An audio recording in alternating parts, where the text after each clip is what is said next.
Hi, welcome to Jadekind Gaming. My name is Adam. Today I'm going to do a flip through and review of the new D&D book, Van Richten's Guide to Ravenloft. Setting up, I'll just read. Unleash the horrors of Ravenloft in this campaign sourcebook for the world's greatest role-playing game. Introduces a bunch of domains of dread, as well as just in general ways to implement horror into a D&D campaign. Let's take a look. Of course, featuring our most well-known Dark Lord, Strahd von Zadovich. Contents. Starting with just sort of an introduction. In the introduction, we do have the typical D&D scraps of parchment of different people writing to Van Richten, ending in a note to all of them from Van Richten. But otherwise, these don't really appear throughout the book in this one. Which I'm cool with. I mean, they just take up space where other stuff, other art perhaps could be. But it kind of goes over the idea of what is horror in a game. What are the secrets of Ravenloft? How does it work? Nightmare logic. That yeah, sometimes this doesn't rely on physics or science. It relies on nightmares, and that's why it works. Goes over the dark powers, which are these mysterious beings that hold all of these domains of dread together, that have populated them, created them as basically as cages, prisons, to contain and torment the Dark Lords that control them. And then the mists lie between each of them, also created by the Dark Powers. And the Dark Powers are mysterious to the effect that they give multiple different origin possibilities. Like, what are the Dark Powers? Maybe some of these options. Like, who knows? And then the Dark Lords specifying they are evil. They are, what are the things? Evil, immortal, I think irredeemable. And then who the adventurers may be in these kind of campaigns. Alright, so that's kind of the introduction to the concept of the game. Chapter 1, Character Creation. Okay. So here we get some options. First, it goes habits of horror heroes. Things that your characters have to buy into. And there's one thing, it's the reason I don't know if I will ever be able to run an actual horror game. I can run games with horror elements in it, but limit comedy. Be aware that comedy breaks tension. Nothing dispels an ominous atmosphere like jokes, be they in character or otherwise. And just with my group of players, I don't know if they can, or if possible, would be willing to actually try to build the atmosphere of dread required for it to feel like a horror game. I feel like they would break the tension, make jokes, and it would be spoiled. So, I like the horror elements, although I don't necessarily think I'll ever actually get to run a game that feels like a horror game. We get lineages instead of races. I hope that they keep this language and ability score options being so generic, specific to lineages, and don't continue to expand it to races, but I'm okay with it as lineages. The difference between a lineage and a race is the idea is a lineage is not what you started out as. A lineage is built on some other race. You had another race first, and then you got a lineage. Dhampir, which is a partial vampire. So you were another race and became a Dhampir. So Ancestral Legacy basically says you can get 2 skill proficiencies. Or, if you were already another race, you get to keep whatever skill proficiencies and climbing, flying, or swimming speeds that you gain from those. Making obviously better options for the, like, not all Dhampirs are equal. Depending on what they came from, they're different. That ancestral legacy is on all of these lineages. All of them have it. Otherwise, they have Spider Climb and Vampire Bite and Deathless Nature. Awesome. Feel vampire-ish without really being full vampire, uncontrollable monster. We get Hexblood, which are hag-based or evil fae-based. Some hex magic and being able to break off like teeth or horn and use it as an eerie token that you can do magic with later. And then we get the Reborn, which could be a character that was maybe a mummy whose spirit went back to it, or something went wrong with the resurrection, or you're like a Frankenstein's monster creature, or you just awoke in an abandoned laboratory alongside complex designs for clockwork organs. I love, in public, you pass as an unremarkable individual, but you can feel the itchy straw stiffing inside of you. The idea that you have died and you have been brought back. I like these. As a dungeon master, I like this. As a dungeon master who has a tendency that if a character dies, there's going to be at least the opportunity, if they want to continue their character, that they're going to be able to come back. I like to have some sort of change, perhaps consequence, and having your racist stuff changed on you without your, beyond your control could be that. But I like this as an option. So, of course, you get your ancestral legacy still. Deathless Nature.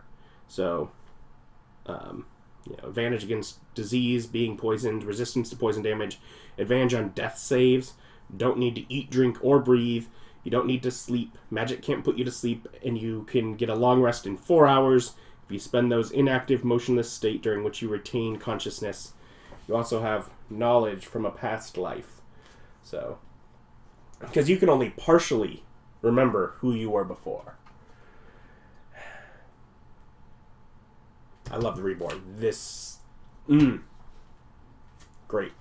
Then we get Dock Gifts. The idea of, through some, perhaps before the game, or perhaps something that happens during play, you have the opportunity to gain a bargain.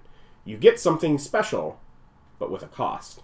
A soul that's not fully your own, hearing voices, having a living shadow that doesn't always do what you want. Being a Mistwalker, which is allowing you to walk through the mist that can connect to the domains of dread, giving you some powers with that, but also making it where you have to keep moving.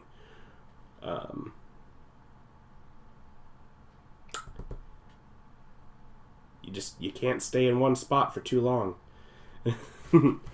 Second Skin, which I was very interested in as like the Dr. Jekyll, Mr. Hyde option for things, and it's not that. Which I'm okay with, because I've already begun the process of making a character class, just homebrew thing that'll kind of be that. So I'm kind of glad they didn't just make that work pointless, but sort of disappointed that it didn't quite live up to. All it is you have Alter Self. It is just the benefit. You're not like becoming this other creature with other powers. It is just Alter Self. You just look different. And sometimes you can't control it. So, having a symbiotic being living inside you. Touch of Death, I think Rogue from X-Men. Or Watchers, which is having creepy shadow creatures that are just around you and you can't get to stay away. That sometimes you can use to help you find things, but also that's just creepy. People don't like that. Getting some subclass options. Bard, College of Spirits is like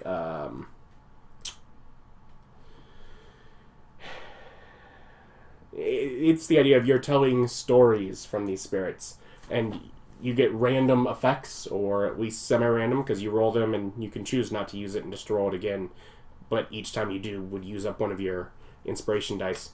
And they get better as you level up, but not always, because it's always a roll of the dice, which means there are better options, but you could still roll a 1 on any time, so you could always get the least powerful of them. Whatever. But it's the idea, you know, whether you're doing the seance or that kind of thing and all that.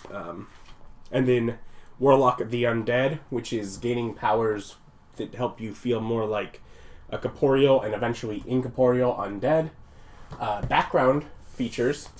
There's a couple backgrounds, but first, general background features. I hope they do this.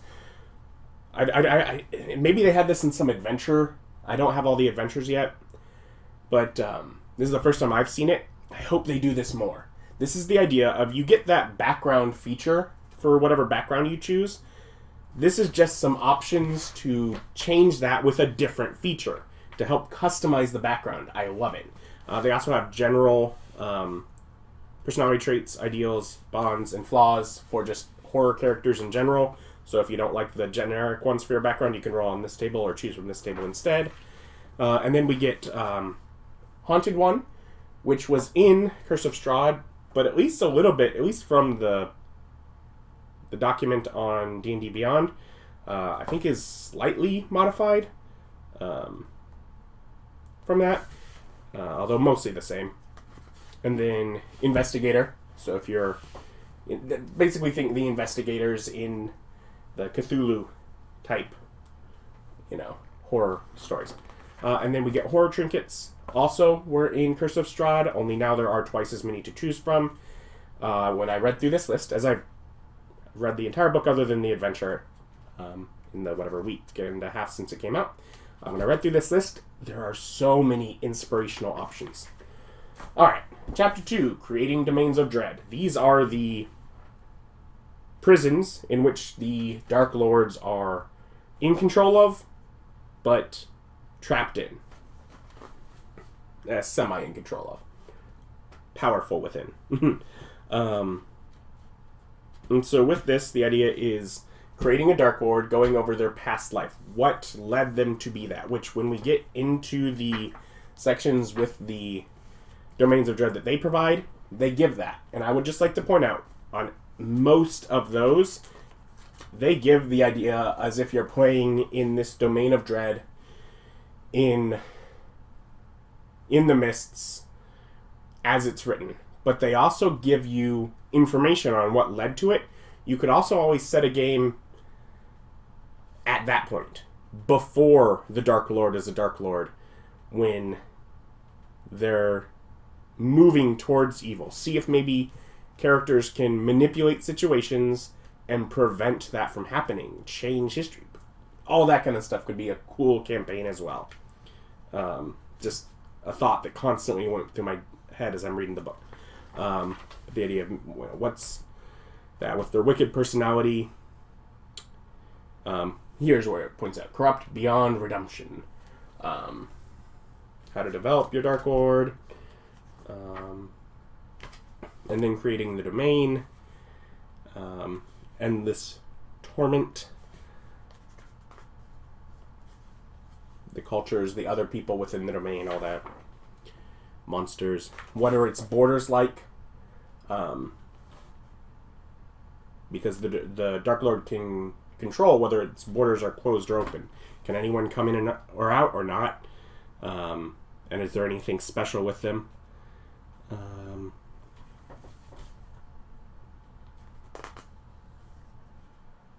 And then going into the different genres of horror. Body horror. Eyes and melted bodies and doppelgangers, like things that change shape and are not what they seem to be. Being trapped in someone else's body. All that kind of gross stuff. Cosmic horror. Think Cthulhu mythos. The idea of that, the fear of personal insignificance. Cosmic horror, dark fantasy, so fantasy stories, but evil. Which of course, being D&D, is very common. Folk horror, traditions, and explores fears of isolation, superstition, paranoia, lost truths, ghost stories, So, which ghost stories are interesting in this, in that ghost stories are not always, the ghosts are not always evil. Definitely can be evil, but ghost stories can be, have a different feel. Gothic horror. Let's look at it. They're all kind of laid out the same, but you get description and tropes within the different types of horror. You get lists of monsters that work for that type of horror. I guess to specify, Gothic horror being, of course, for me, it's a visual. It has like a feel, but they word it very well about the terror within, not without. Under the mask of civility, there is depravity. Under that thin veneer of society, there is wickedness. Under all the trappings of sophistication, are we not all predators or prey? And I'm like, oh, that paints that idea of high society monsters. Perfect. But yeah, anyways, monsters that work for that. The different types of villains, which is less like a stat block kind of thing, more a, what are they doing? Why are they villainous?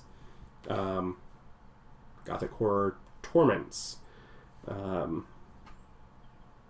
The Dark Lord is incomparably beautiful, but locals perceive him as a terrible beast. Why is the Dark Lord in this domain tormented? Different settings, so whether countryside or castle or whatever. Adventure sites, different mansions, locations, science labs, plot points, just little one-sentence details for a plot.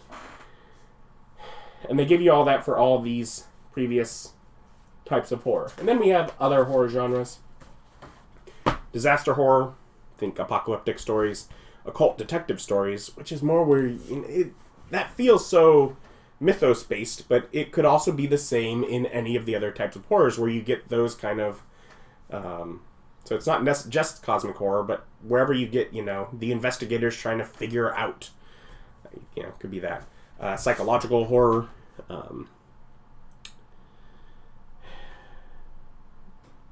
Playing with minds, paranoia, uncertainty. What is real, what is fiction. And then slasher horror, which is the idea of taking whatever monster and making them the big bad. Just like you get the slasher movies where it's that one zombie, basically, tracing people down along the campground or in their dreams or whatever it may be. Then we get to Chapter 3, the Domains of Ravenloft. Start with detailing the mists. What happens if someone enters the mist when the borders are closed. What they might find when they're wandering through it. Mist talismans, what they are and how they can be used to help get to a specific domain. Details on how magic works in the different domains, including things like... no spell, not even wish, allows escape from the domains of dread. Like, you have to have plot points to get out. You can't just leave. Life in the domains, culture, technology, currency and languages being like, they just work. No one questions that the coin is minted from somewhere different. No one, unless you want to, all the common are the same common. They're all the same, you can just communicate. Times and dates. So many events within the domains are tied to the lunar cycle, either a new moon or full moon. Yeah. Different travel. And then we get featured domains, which each one is going to have an overview, some noteworthy features, settlements and sites, description of the Dark Lord, adventures, and then most of them have some sort of focus, extra details that are specific to the domains. They specify the idea, none of the Dark Lords get stat blocks in here. They reference either stat blocks at the end of the book or in the monster manual because the focus is not on a combat. That is not their idea for this. Could be your idea for this, but it is more psychological, I guess, driven. And they also give details on characters being from the domains. So Barovia is our first, probably also the best well-known as well. Domain of the first vampire. Dark Lord is Strahd von Zarovich. It is Gothic horror genre. Hallmarks. What examples of missed talismans might be. A little overview. Some noteworthy features, which generally are saying those familiar with Barovia know the following facts.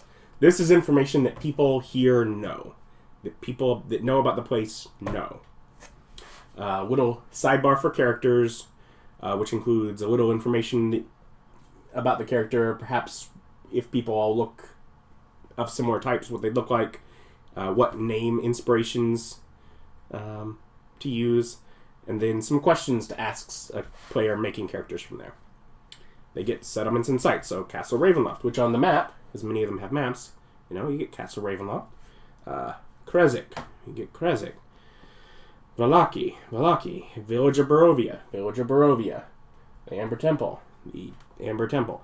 So, obviously there are many more places labeled on the map, and even though this is obviously the map also from Castle Ravenloft, and so I'm sure a lot more of the stuff is detailed there, but even on the ones that aren't in that situation, there's more places labeled than described. That's up to you. But they give details about settlements, key locations, that kind of thing. Then Strahd von Zarovich go into information about the Dark Lord. Often, this is where you find that history bit, that if you want to set your game in perhaps this location, sometimes it specifies they end up in a completely different location than where they did their evil. But it gives you the history to maybe stop them from becoming a Dark Lord or witness them becoming a Dark Lord. Put those kind of events into your campaign as well.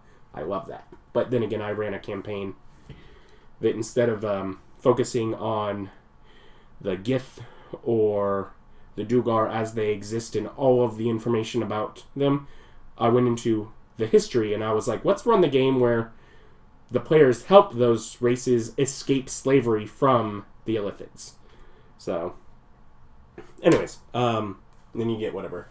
The Dark Lord's powers, and Dominion, some information, including what special things when they close the borders, and if there's any restrictions on when they can do so. They give little sections about what is tormenting them. I'm bored with the people here. I want Tatiana. She keeps being reincarnated. She is mine, but I cannot have her. Different things that torment the character, generally based on their story. And then details on role-playing, personality traits, ideal, bond, flaws. Some examples for adventures in that domain, with a table to roll on, and then that special part. What makes things special about this domain? So in this one, it is the character of Tatiana, who Strahd desires. Keeps being reincarnated, so different incarnations. And whenever she either avoids Strahd, different ways she conceals herself, or hunts him, different ways she does that. And then also they give you different spots where you might meet her outside of Barovia. Maybe her incorporeal spirit assembles and haunts heroes whom she believes have the best chance of defeating Strahd. So you find her somewhere else, and she's trying to lure you to Barovia to help fight Strahd. So, yeah. Then, next domain. They just kind of move on. Blurtspur, cosmic horror, alien abductions, monstrous experimentation. Basically, the god brain of some Illithids has gone crazy, is dying, is having them make like vampiric Illithids, and it's very alien horror. So you get that. Borka, a domain of desire and deceit. Political intrigue. We have two Dark Lords in this domain who are counter to each other. And you get, like, conflicting noble families. The Carnival. I love the Carnival. The Carnival has fewer pages than, like, all the other domains. And it makes me so sad because it's, like, the best. Its Dark Lord is actually the sword. It's an intelligent item. Or, I don't even know if it's that. It's a Holy Avenger. But, yeah, anyways.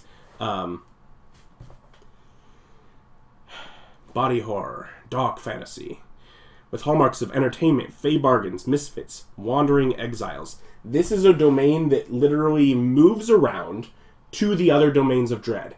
It can ignore closed borders, and it can just show up and be like, hey, there's this escape of entertainment near your settlement, where this domain of dread has just inserted itself into another domain. Love it. And the colors here is beautiful imagery for it. But the idea is, when you get, your big top entertainment and then sideshows with many people pretending to be things that they aren't. Weird. You get all those creepy things from the movies I watched as a kid of those dark carnival kind of things. There's also a market of fae that follows it and sells things. But the longer it's near a settlement, the more dangerous fae arrive. The more chances things go wrong. It has to keep moving, and it is moving in order to minimize destruction and terror, because things just keep getting worse as it stays there. So it comes, and it's beautiful, and people in these domains of dread with these terrible lives having a chance for escape, but not for long. Also, it's a way that you can leave, because you can leave the domain, because you can choose to travel with the carnival. As long as you pull your share, you have only a D4 list of adventures with the carnival. It details both the Dark Lord as well as the Wielder. Yeah. So there's that. Darkon. Domain on the brink of destruction. Supernatural catastrophe is wreaking. The mists are closing in. At this point, like this one domain is like separated by mists into different chunks. So it's, breaking apart. Dement Leu.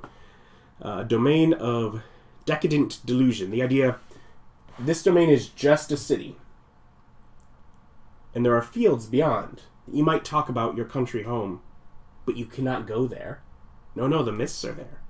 But why would you talk about it? Because you have to pretend to be more than you are, better than you are. Nobles are pretending to be of utmost highest standing.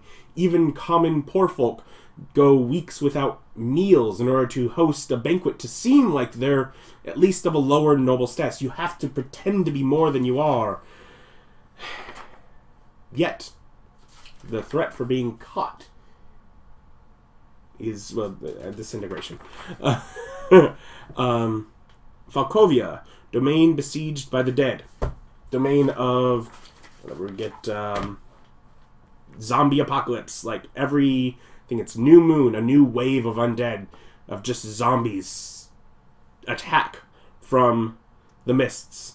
And so every month is just a constant torment of trying to build up defenses to be able to fight off the next wave. Akira is our next domain. Domain of the ancient dead. Ancient tombs, desert perils, lost gods, mummies, sort of a Egyptian-themed desert domain with our mummy lord, Dark Lord, who is trying to find his soul. We get Hazlan, domain doomed by magic. Basically, if either you're a mage who's been given permission by the Dark Lord to do whatever, or you're not, and you are subject to experimentation and being cast arbitrary spells upon in a domain where magic has just wreaked havoc on it. Koth, domain trapped in a dream. This one does not have an actual map, because the domain has two different versions. One of which is the real version, which is terrible, scary, and Jiangxi keep moving structures around like every night. The other version is in the dream where you are asleep and forced into labor. where literally you do not rest, you do not recover exhaustion from sleeping because you have to work so hard in your dreams. Kal Akeri, a domain of betrayal and revenge. Monstrous leaders, family, intrigue. You get betrayal of the Dark Lord, who is like returned from death, and I think some siblings, relatives, whatever, who have been, I think, also returned from death as other different creatures.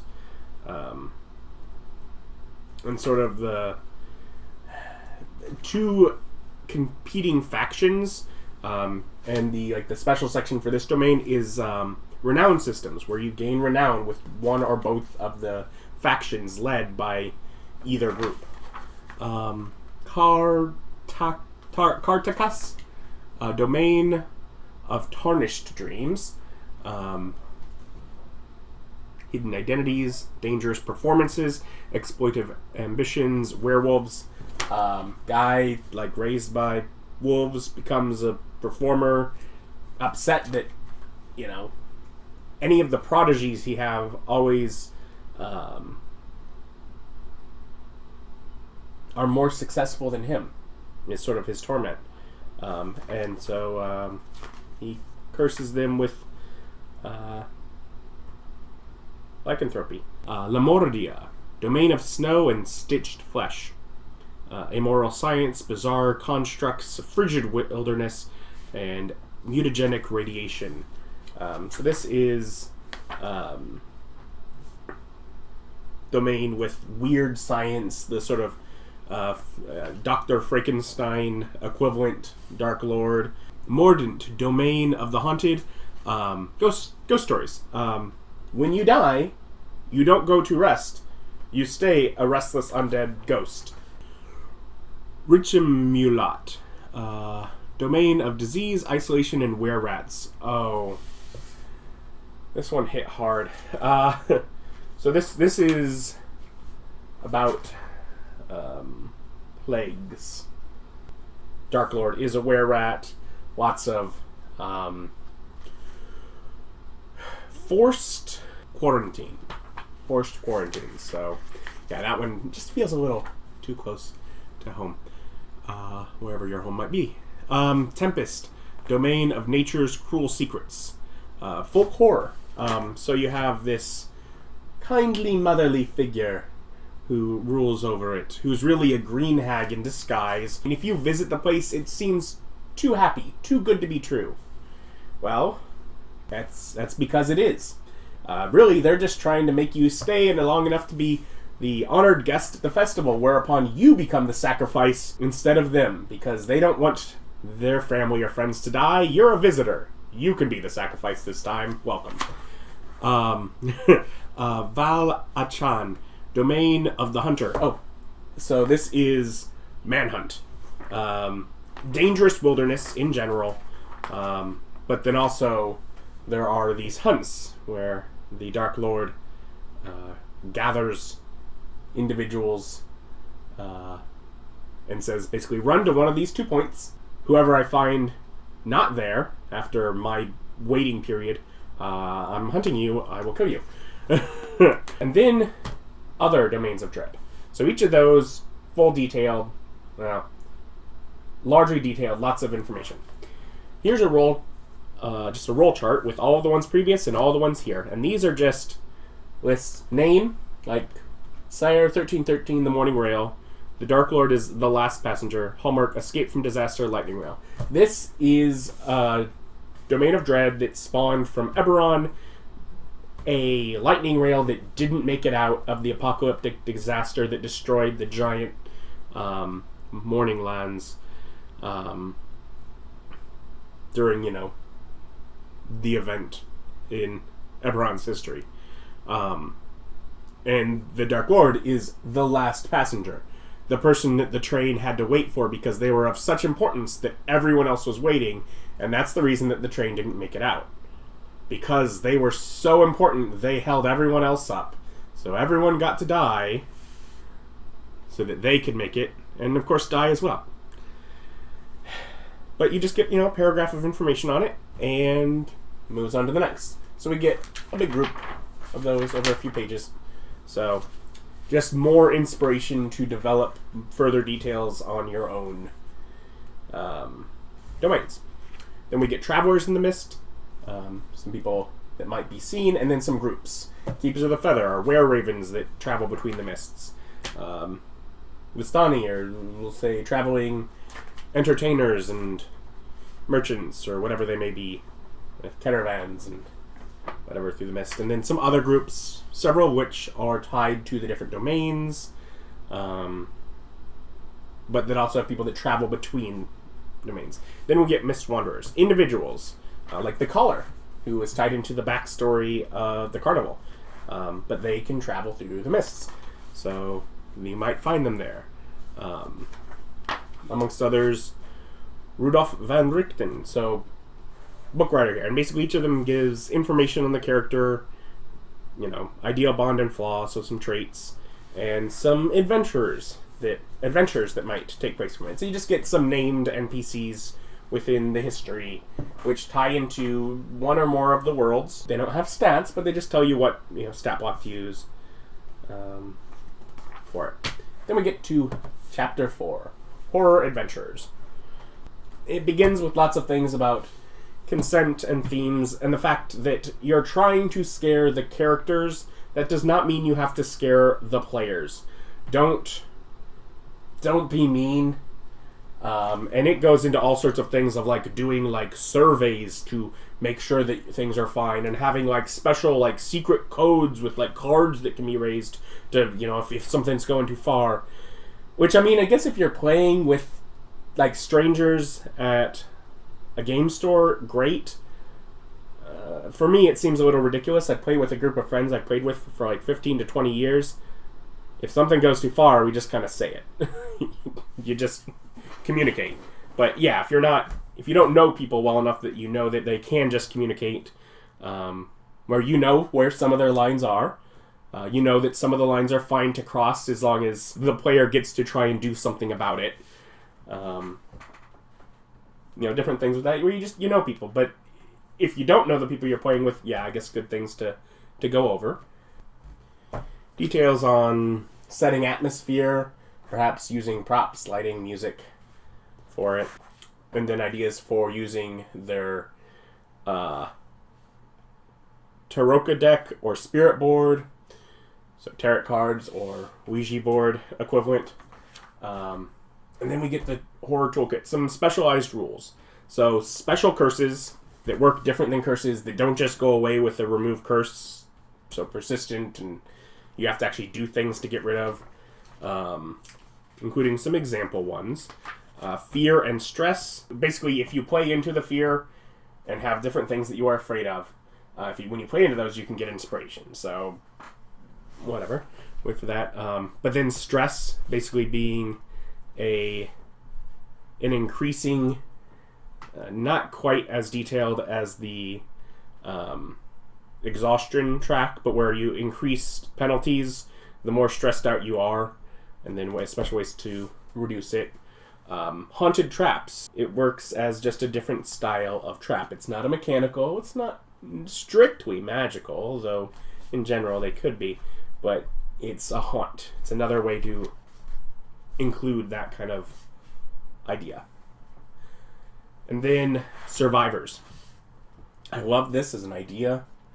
I don't know how much my friends would enjoy playing it, but it is, you have one of 4 different character blocks, and the players are playing these instead of their characters, either as a short, 1 or 2 session game, or often as, say, you go into a point where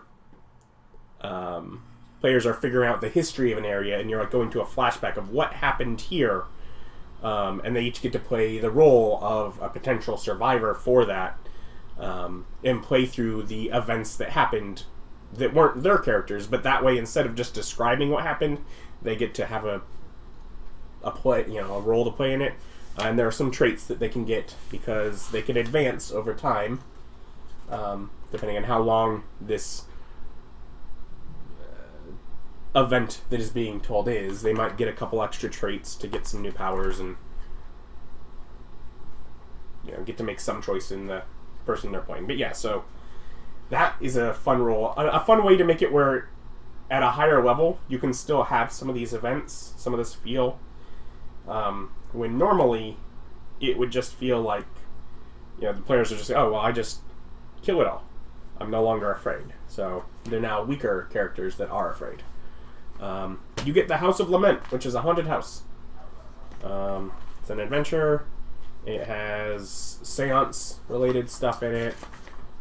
It seems interesting enough from, just sort of flipping through it, but goal being to escape the house. So, little pre-made adventure, I think 1 to 3, levels like 1 to 3. And then we get Chapter 5, Monsters of Ravenloft. So, first, we get the idea of different ways to make monsters feel more horrific, giving them different specific origins, notoriety, describing them in specific ways, giving them tactics that might be more dangerous or might not, might just be creepy. It might, a normal character choosing to bite instead of stabbing you with a sword is not going to damage you as much as the sword would, but it's creepy that these peasants that are being mind controlled are now biting at you instead of drawing their weapons. It's playing into the horror aspect rather than just the combat aspect, and then giving them specific traits to make it feel more horrific. Let me give a few examples for that, and then we get the bestiary of actually new monsters for it. Body Taker Plant, which is plant grabs people, turns them into fake people, podlings. Boneless zombie without a skeleton. I love the idea it gives here. It just says hey, you can also basically have the players think they're being chased by a zombie, at which point the boneless pulls itself off of the skeleton, and there's really two creatures. They have a boneless, so fleshy, oozy zombie, and then a animated skeleton separate from it. Great, I love it. Brain in a jar. It's like psychic, preserved creature, creepy. Carrion stalker, which bursts out larvae from corpses. So a great way if your party stumbles upon a group of previous adventurers that are dead and they go to try and loot the bodies from a kill they did not make. Maybe they're infected with carrion stalkers. Carionette, which is little marionette dolls, toys, whatever, that basically try to swap their souls with yours, leave you trapped inside the toy's body.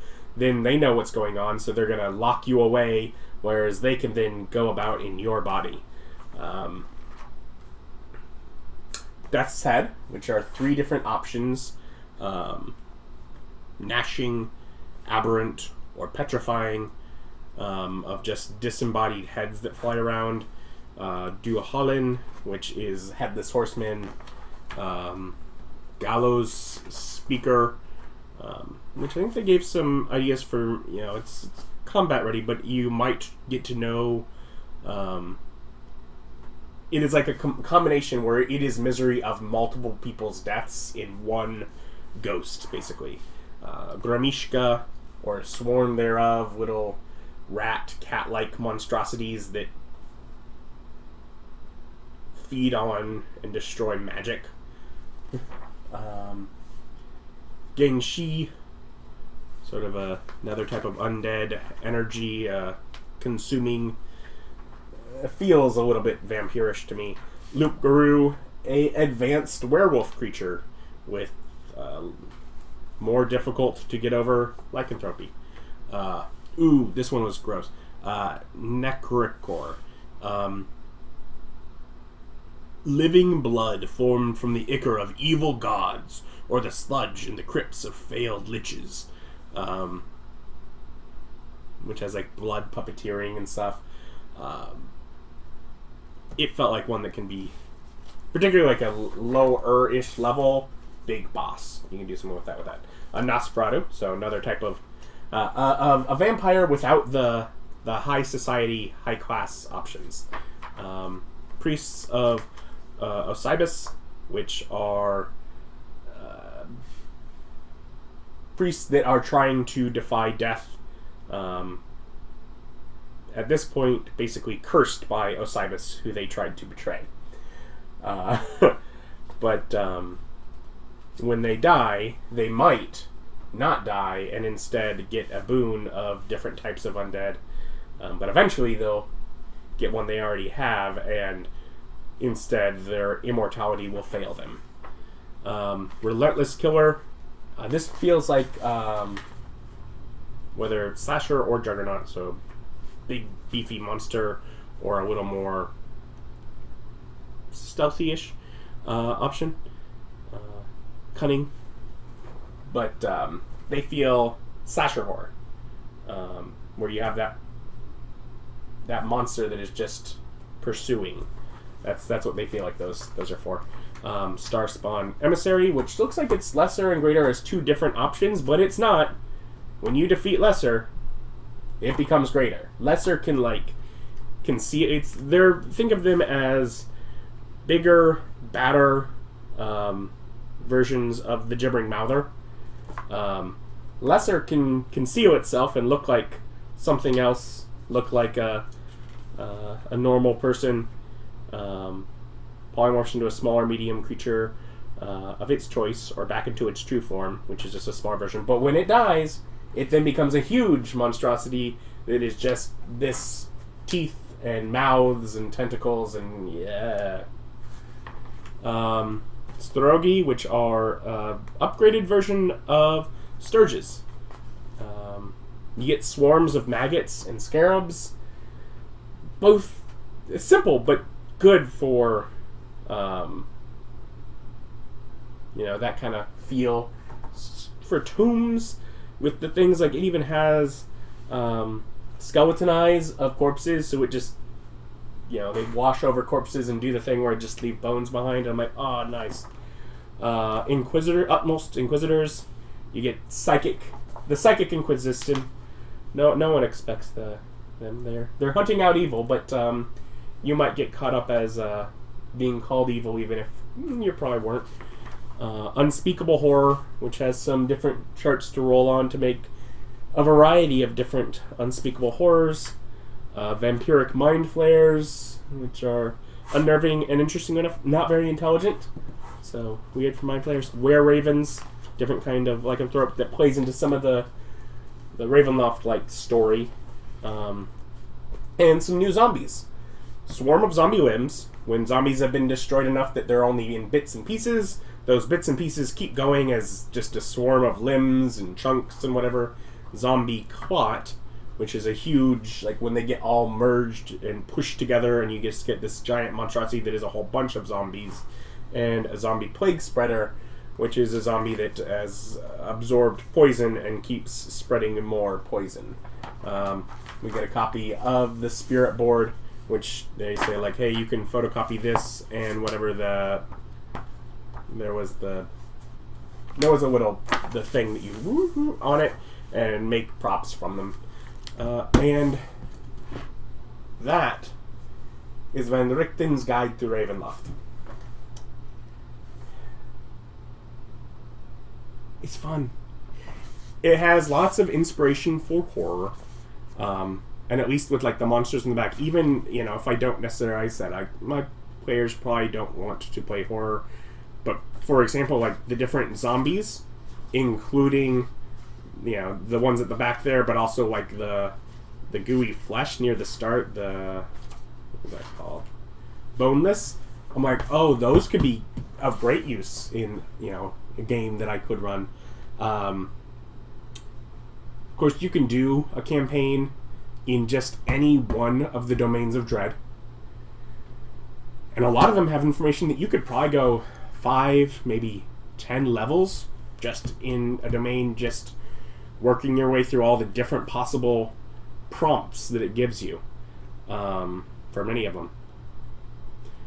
You could also do a domain that hops between, that travels through the mist, either because your characters themselves are mist travelers, or maybe you're in one domain for a while and the carnival comes through and you get to move to another. And then the morning rail that Sire 1313 passes through and you hop a ride on that. Or one of the, Van Richten himself comes through and you travel with him, or perhaps with the Vistani or Keepers of the Feather, or another group, where you end up having to, you might have to rely on others to be able to travel between the mists. You get a mist token somewhere and are able to try and follow it through. Just different options where you can travel between the mists through different domains, perhaps trying to get out of the mists themselves, and that is the overall campaign. Between, the information in a couple of the domains and some of the NPCs at the back, you get a good picture of Strahd even before he was a vampire. Enough that's where my brain really went into, oh, that could be a fun one. That's such an iconic character in D&D lore, but what about interacting with him before he's a vampire? Oh, that's a great historic piece to put in to a D&D game. Alternatively, I also thought, you can use them as domains of dread, or you could ignore the mists and just put this as a piece of a world, and you just have a nice developed area that is not so nice for a lot of them. I mean, obviously, Spur doesn't necessarily work like that, as its alien environment, or even the place where you're trapped inside a dream kind of requires that trapped outside of it as well. But many of them can just be the way society works, and this is what's going on here. You can also use them if you're playing a planeswalking game. There's a couple of Magic the Gathering books out, Theros, Ravnica. If you're playing a character that is planeswalking, I mean, yeah, you can develop worlds your own for them to planeswalk to, inspired from the actual Magic worlds. But really, you can treat that as they can go to any world. It doesn't have to stick within the Magic canon. And this is just a big assortment of weird worlds that they might walk into. I love, even if the game itself isn't horror themed, some of the trinkets in the horror trinkets have such great inspiration. Especially some of them, especially if you want a bit of a tragic aspect to your character. Why